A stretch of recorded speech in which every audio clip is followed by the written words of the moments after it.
More signs that inflation is starting to cool down. The Consumer Price Index for September came out about an hour ago. The Labor Department reported that the annual rate of inflation slowed to 2.4%, just above the Federal Reserve's target. This was a little bit higher than analysts expected, but it's still well below the 9% peak we saw back in 2022. And maybe you've noticed a lot more for sale signs up these days. Our local housing market seeing a bit of a surge right now. This is local listing service data from the Multiple Listing Service showing that trend of listed houses in the Puget Sound region. And in September, look at that, 15,748 homes on the market.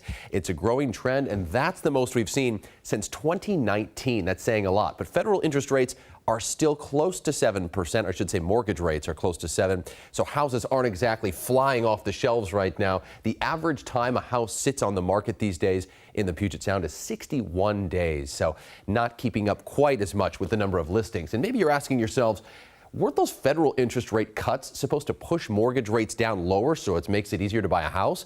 That's usually the case. But in the last week, we've seen the opposite.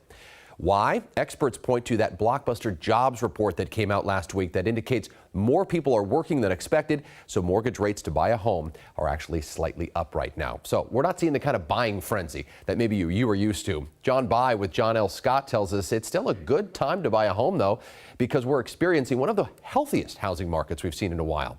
Sellers can list a home with the same price and not have to stress too much about that. And buyers can take their time and relax a little because there isn't a bidding war like there used to be.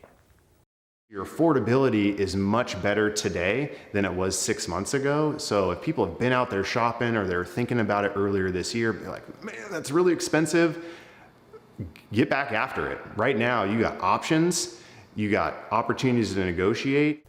Bai has a message for anyone still eager to buy a home. Mortgage rates are predicted to go down slightly in the coming months and into next year, maybe in the 5s somewhere with the 30-year fixed mortgage rate. Says he's getting calls from people that have just been chomping at the bit to buy a house. They say they're going to pull the trigger next year and make it happen. Watching those mortgage rates closely, and buyers aren't the only ones that care about that, because people who bought a home recently locked into those higher rates, Jake, and they're trying to figure out when to refi, and they're waiting for those rates to come down. In fact, the Mortgage Bankers Association said refi applications jumped 20% in a week.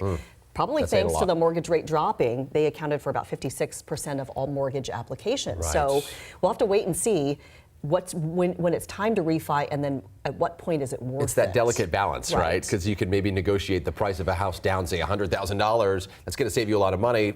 How much of a lowered interest rate will make up for 100, right? So it's better to negotiate the price down and save money, or save money with the interest rate lower. This is kind of that middle ground right now. So.